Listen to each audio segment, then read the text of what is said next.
ಆನೇಕಲ್ ತಾಲೂಕಿನ ಚಂದಾಪುರದಲ್ಲಿ Jesus grace and miracle worship ಸೆಂಟರ್ನಲ್ಲಿ ಕರ್ನಾಟಕ ದಲಿತ ಹಿಂದುಳಿದ ಕ್ರೈಸ್ತ ಧಾರ್ಮಿಕ ಅಲ್ಪಸಂಖ್ಯಾತರ ಒಕ್ಕೂಟದ ವತಿಯಿಂದ ಹಾಗೂ ಕರ್ನಾಟಕ ದಲಿತ ಹಿಂದುಳಿದ ಕ್ರೈಸ್ತ ಧಾರ್ಮಿಕ ಅಲ್ಪಸಂಖ್ಯಾತರ ಒಕ್ಕೂಟದ ರಾಜ್ಯ ಪ್ರಧಾನ ಕಾರ್ಯದರ್ಶಿ ಫಾಸ್ಟರ್ ಸತೀಶ್ ರವರ ನೇತೃತ್ವದಲ್ಲಿ ಕ್ರಿಸ್ಮಸ್ ಹಬ್ಬವನ್ನು ಆಚರಿಸಲಾಯಿತು. ಇನ್ನು ಕ್ರಿಸ್ಮಸ್ ಹಬ್ಬದ ಆಚರಣೆಯಲ್ಲಿ ಕರ್ನಾಟಕ ದಲಿತ ಹಿಂದುಳಿದ ಕ್ರೈಸ್ತ ಧಾರ್ಮಿಕ ಅಲ್ಪಸಂಖ್ಯಾತರ ಒಕ್ಕೂಟದ ರಾಜ್ಯಾಧ್ಯಕ್ಷ ಸಿಆರ್ ಲಕ್ಷ್ಮಣ್, ಉಪಾಧ್ಯಕ್ಷ ಬುಲೆಟ್ ಬಾಬು, ಕಾರ್ಯದರ್ಶಿ ಸುರೇಶ್ ಪೋತಾ, ಡಿಎಸ್ಎಸ್ ಮುಖಂಡರಾದ ಅಣ್ಣಯ್ಯ, ವೆಂಕಟೇಶ್ ಮತ್ತು ಚಂದಾಪುರ ಪುರಸಭೆ ಸದಸ್ಯ ರಾಮಚಂದ್ರ ಮತ್ತು ಸಾರ್ವಜನಿಕರು ಭಾಗವಹಿಸಿದರು. ಈ ಮಗು ಹುಟ್ಟಿರ್ತಕ್ಕಂಥ ಪವಿತ್ರ ಆತ್ಮನ ನೆರಳಿನ ಮೇಲೆ ಬೀಳುವಾಗ ಆ ಮಗು ಪವಿತ್ರ ಶಿಷ್ಯರುಗಳು ಅದು ದೇವರ ಮಗನು. Amen, hallelujah. ದೇವರ ಮಗನಾಗಿ ಯೇಸು ಸ್ವಾಮಿ ಲೋಕದಲ್ಲಿ ಆತನು ಜನಿಸಿದ್ದಾನೆ. ಅದು ಹೇಗೆ ಜನಿಸಿದ್ದಾನೆ? ಕೊಟ್ಟಿಗೆಯಲ್ಲಿ ಜನಿಸಿದ್ದಾನೆ. ಕುರಿ, ಕೋಳಿ, ಹಸು, ಎಮ್ಮೆ ಕಟ್ಟತಕ್ಕಂಥ ಸ್ಥಳದಲ್ಲಿ ಗೋದಲ್ಲಿ ಯೇಸು ಸ್ವಾಮಿ ಜನಿಸಿದ್ದಾನೆ. ಒಬ್ಬ ಶ್ರೀಮಂತನ ಮಾತ್ರ ಅರ್ಥ ಮಾಡ್ಕೊಳ್ಳೋಕ್ಕಾಗುತ್ತೆ. ಒಬ್ಬ ಬಡವನನ್ನು ಅರ್ಥ ಮಾಡ್ಕೊಳ್ಬೋದು, ಶ್ರೀಮಂತನನ್ನು ಕೂಡ ಅರ್ಥ ಮಾಡ್ಕೊಳ್ಬೋದು. Amen, hallelujah. ಯೇಸು ಸ್ವಾಮಿ ಒಬ್ಬ ಆತನ ಪರಿಶುದ್ಧನಾಗಿರ್ತಕ್ಕಂಥ ದೇವರು. ಯಾವಾಗ ಯೇಸು ಸ್ವಾಮಿ ಲೋಕದಲ್ಲಿ ಹುಟ್ಟು ಬಂದರೋ ಪರಲೋಕವೇ ಲೋಕಕ್ಕೆ ಬಂದಂತೆ. ಆಮೇಲೆ ನಾನು ಆಗ್ಲೇ ಹೇಳಿದ್ದೀನಿ, ಜೋಯಿಸರು ಯೇಸು ಸ್ವಾಮಿಯ ಒಂದು ಪುರಾಣಗಳನ್ನ, ಅವರು ಗ್ರಂಥಗಳನ್ನ ಹುಡುಕಿ ಆ ಜೋಯಿಸರು ಲೋಕ ರಕ್ಷಕನಾಗಿರ್ತಕ್ಕಂಥ ಯೇಸು ಹುಟ್ಟಬೇಕಾಗಿರ್ತಕ್ಕಂಥದ್ದು ಎಲ್ಲಿ ಅಂತ ಗೊತ್ತಿಡ್ಕೊಂಡು ಅವ್ರು ಏನ್ ಮಾಡಿದ್ದಾರೆ, ಬೆತ್ತಲೆಹೇಮಿಗೆ ಬಂದಿದ್ದಾರೆ. ಅವ್ರು ಬರೋ ಕಾಲ ಎಷ್ಟಾಗುತ್ತೆ? 40 ದಿನಗಳ ಪ್ರಯಾಣ ಮಾಡ್ಕೊಂಡು ಬಂದಿದ್ದಾರೆ. ಆಮೇಲೆ ಲೂಕನ ಸುವಾರ್ತೆ 2ನೇ ಅಧ್ಯಾಯ 10ನೇ ವಚನ ತಿಳಿಸುತ್ತೇನೆ. ಅದೇನೆಂದರೆ, ಇವತ್ತು ನಿಮಗೋಸ್ಕರ ದಾವೀದನ ಊರಿನಲ್ಲಿ ಒಬ್ಬ ರಕ್ಷಕನು ಹುಟ್ಟಿದ್ದಾನೆ. ಆತನು ಕರ್ತನಾಗಿರುವ ಕ್ರಿಸ್ತನೇ. ಆತನು ನಿಮಗೆ ಗೊತ್ತಾಗುವುದಕ್ಕೆ ಗುರುತೇನೆಂದರೆ, ಬಟ್ಟೆಯಿಂದ ಸುತ್ತಿರುವ ಒಂದು ಕೂಸು ಗೋದಲಿಯಲ್ಲಿ ಮಲಗಿರುವುದನ್ನು ಕಾಣುವಿರಿ ಎಂದು ಹೇಳಿದನು. ಗೋದಲಿ ತೆಗೆದುಕೊಂಡು ಬಂದು ಬಟ್ಟೆಯಿಂದ ಸುತ್ತಿದ್ದಾರೆ. ಅಲ್ಲಿ ಕುರಿಗಳು, ಕೋಳಿಗಳು, ಹಸುಗಳು, ಕತ್ತೆಗಳು, ಎಮ್ಮೆಗಳು ಎಲ್ಲ ಇದೆ. ಅರ್ಥ ಏನು ಅಂತ ಒಂದು ಸಾಧಾರಣವಾಗಿ ಸಿಂಪಲ್ ಅಂತ ಹೇಳಿದ್ರೆ, ಯಾವ ಮನುಷ್ಯನ ಒಂದು ರಕ್ಷಣೆಗಾಗಿ ಯೇಸು ಸ್ವಾಮಿ ಲೋಕಕ್ಕೆ ಮನುಷ್ಯನಾಗಿ ಬಂದನೋ ಆ ಮನುಷ್ಯರು ಯೇಸು ಸ್ವಾಮಿ ಜನನಕ್ಕೆ ಸ್ಥಳ ಕೊಡಲಿಲ್ಲ. ಅದಕ್ಕೆ ಬದಲಾಗಿ ಕತ್ತೆ, ಹಸು, ಕೋಳಿ ಇರ್ತಕ್ಕಂಥ ಅವುಗಳು ಯೇಸು ಸ್ವಾಮಿ ಹುಟ್ಟೋದಕ್ಕೆ ಜನನ ಕೊಟ್ಟಿದ್ದಾರೆ. ಅವರು ಸ್ತೋತ್ರ ಮಾಡಿಲ್ಲ ಅಂತ ಹೇಳಿದ್ರೆ, ಸ್ವಾಮಿ ಪರವಾಗಿಲ್ಲ, ನಾವು ನಿಮ್ಮನ್ನು ಸ್ತೋತ್ರ ಮಾಡ್ತೀವಿ. ಆಮೇಲೆ ಯಾವಾಗ ಯೇಸು ಸ್ವಾಮಿ ಲೋಕದಲ್ಲಿ ಜನಿಸಿ ಬಂದರೋ ಅಲ್ಲಿ ನಾವು 10ನೇ ವಚನ, ಲೂಕನ ಸುವಾರ್ತೆ 2ನೇ ಅಧ್ಯಾಯ 10ನೇ ವಚನದಲ್ಲಿ, ಹೆದರಬೇಡ್ರಿ, ಕೇಳಿ ಜನರಿಗೆಲ್ಲ ಮಹಾ ಸಂತೋಷ ಉಂಟು ಮಾಡುವ ಶುಭ ಸಮಾಚಾರ ತಿಳಿಸುತ್ತೇವೆ. ಅದೇನೆಂದರೆ, ಇವತ್ತು ನಿಮಗೋಸ್ಕರ ದಾವೀದನ ಒಬ್ಬ ರಕ್ಷಕನು ಹುಟ್ಟಿದ್ದಾನೆ. ರಕ್ಷಕ ನಿಮಗೋಸ್ಕರವಾಗಿ ಹುಟ್ಟಿದ್ದಾನೆ. ಯಾವಾಗ ಯೇಸು ಸ್ವಾಮಿ ಲೋಕದಲ್ಲಿ ಗೋದಲ್ಲಿ ಜನಿಸಿ ಬಂದ್ರೋ ಇಡೀ ಪರಲೋಕ ಏನಾಗುತ್ತೆ? ಅಲ್ಲಿ 13ನೇ ವಚನ ಓದಿ.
ನಮ್ಮ ಸಹೋದರರು, ನಮ್ಮ ಆತ್ಮೀಯ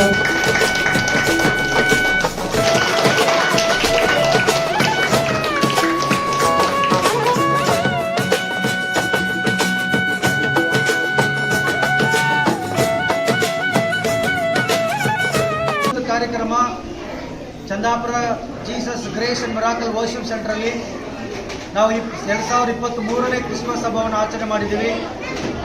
ಈ ಕ್ರಿಸ್ಮಸ್ ಉದ್ದೇಶ ಯೇಸು ಕ್ರಿಸ್ತನು ಮಾನವರಿಗಾಗಿ ಮಾಡಿರ್ತಕ್ಕಂಥ ಒಳ್ಳೆ ಕಾರ್ಯ.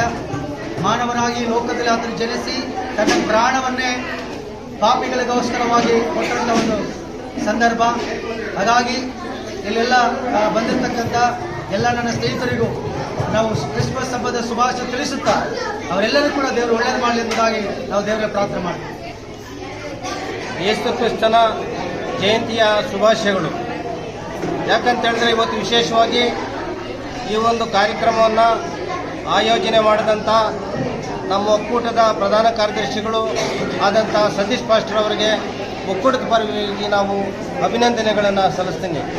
ಯಾಕಂತ ಹೇಳಿದ್ರೆ ಇವತ್ತು ಈ ಯೇಸು ಕ್ರಿಸ್ತನ ನಾಮದಲ್ಲಿ ಇಲ್ಲಿ ಬಂದಿರತಕ್ಕಂಥ ಎಲ್ಲರೂ ಕೂಡ ಅವರ ಒಂದು ಆಚಾರ ವಿಚಾರಗಳಲ್ಲಿ ನಂಬಿಕೆ ಇಟ್ಕೊಂಡು ಅವರ ಭಕ್ತಿ ಮಾರ್ಗಗಳನ್ನು ನೆನಪಿಸೋದ್ರ ಮುಖಾಂತರ ಇವತ್ತು ಯೇಸು ಕ್ರಿಸ್ತನ ಒಂದು ಆಶ್ರಯದಲ್ಲಿ ಈ ಒಂದು ಸಭೆ ಪರಿಪೂರ್ಣವಾಗಿ ಮುಕ್ತಾಯವಾಗಿದೆ. ಈ ಒಂದು ಸಭೆಗೆ ಬಂದು ನಾವೆಲ್ಲರೂ ಕೂಡ ಆ ಯೇಸು ಕ್ರಿಸ್ತನ ತತ್ವ ಸಿದ್ಧಾಂತಗಳಲ್ಲಿ ನಂಬಿಕೆ ಇಟ್ಕೊಂಡು ಮುಂದಿನ ಎಲ್ಲ ಬದುಕನ್ನು ಭಾಳ ಮಾಡಬೇಕಂತೇಳಿ ಹಸನುಗೊಳಿಸಬೇಕಂತೇಳಿ ಈ ಒಂದು ಅವಕಾಶದಲ್ಲಿ ನಾನು ಯೇಸು ಕ್ರಿಸ್ತನ ಪರವಾಗಿ ನಾನು ಎಲ್ಲರಲ್ಲೂ ಕೂಡ ನನ್ನ ಒಂದು ಮನವಿಯನ್ನು ಮಾಡಿಕೊಳ್ತಾ ಇದ್ದೀನಿ. ಕ್ರಿಸ್ಮಸ್ ಹಬ್ಬದ ಆರ್ಥಿಕ ಶುಭಾಶಯಗಳು. ಇವತ್ತು ಪ್ರಪಂಚದ ನಾನಾ ದೇಶಗಳಲ್ಲಿ ಕ್ರಿಸ್ಮಸ್ ಹಬ್ಬವನ್ನು ಆಚರಣೆ ಮಾಡ್ತಕ್ಕಂಥ ಸುಸಂದರ್ಭ. ಬಹುಶಃ ಈ ದೇಶದಲ್ಲಿ ಅಥವಾ ಪ್ರಪಂಚದಲ್ಲಿ ಶಾಂತಿಯನ್ನು ಕಾಪಾಡ್ತಕ್ಕಂಥ ಪ್ರಮುಖ ಧರ್ಮಗಳಲ್ಲಿ ಕ್ರಿಸ್ಮಸ್ ಧರ್ಮವೂ ಸಹ ಕ್ರೈಸ್ತ ಧರ್ಮವೂ ಸಹ ಒಂದು. ಹಾಗಾಗಿ ಇವತ್ತು ತ್ಯಾಗ ಬಲಿದಾನವನ್ನು ಇಲ್ಲದೆ ಯಾವುದೇ ಒಂದು ಸಮಾಜವನ್ನು ಒಂದು ದೇಶವನ್ನು ಕಟ್ಟಲಿಕ್ಕಾಗೋದಿಲ್ಲ.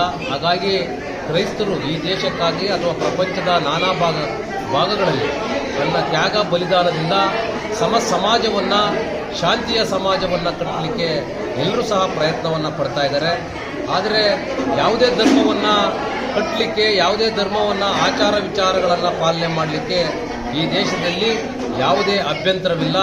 ಹಾಗಾಗಿ ಸಂವಿಧಾನದ ಅಡಿಯಲ್ಲಿ ಎಲ್ಲರೂ ಸಹ ಅವರವರ ಧರ್ಮವನ್ನು ಪ್ರಚಾರ ಮಾಡಲಿಕ್ಕೆ ಮತ್ತು ಅವರವರ ಧರ್ಮವನ್ನು ಪಾಲನೆ ಮಾಡಲಿಕ್ಕೆ ಎಲ್ಲರೂ ಸಹ ಒಮ್ಮತದಿಂದ ಮಾಡಬಹುದು. ಹಾಗಾಗಿ ಈ ದೇಶದ ಸಂವಿಧಾನವನ್ನು ಅರ್ಥವನ್ನು ಮಾಡಿಕೊಳ್ಬೇಕು. ಸಂವಿಧಾನದ ಅಡಿನಲ್ಲಿ ಅವರವರ ಧರ್ಮವನ್ನು ಕಟ್ಟುವುದರಲ್ಲಿ ಯಾವುದೇ ಒಂದು ಸಂದೇಹವಿಲ್ಲ ಮತ್ತು ಯಾವುದೇ ಒಂದು ಅಡೆತಡೆಗಳಿಲ್ಲ ಅಂತಕ್ಕಂಥದ್ದನ್ನು ಹೇಳಲಿಕ್ಕೆ ಬಯಸ್ತೀವಿ. ಹಾಗಾಗಿ ಪ್ರಪಂಚದಾದ್ಯಂತ ಕ್ರೈಸ್ತ ಧರ್ಮವನ್ನು ಬಹಳ ವಿಜೃಂಭಣೆಯಿಂದ ಆಚರಣೆಯನ್ನು ಮಾಡ್ತಾರೆ. ಹಾಗಾಗಿ ಇವತ್ತು ಚಂದಾಪುರ ಚರ್ಚಲ್ಲಿ ನಮ್ಮ ಪಾಸ್ಟರ್ ಸತೀಶ್ರವರು ಸಹ ಒಂದು ವಿಜೃಂಭಣೆಯ ಕ್ರಿಸ್ಮಸ್ ಹಬ್ಬವನ್ನು ಆಚರಣೆ ಮಾಡಿದ್ದಾರೆ. ಮತ್ತು ಅವರಿಗೆ ಮತ್ತು ಅವರ ಈ ಸಭೆಯಲ್ಲಿ ಭಾಗವಹಿಸಿರ್ತಕ್ಕಂಥ ಎಲ್ಲರಿಗೂ ಸಹ ಕ್ರಿಸ್ಮಸ್ ಹಬ್ಬದ ಆರ್ಥಿಕ ಶುಭಾಶಯಗಳನ್ನು ಹೇಳ್ತಾ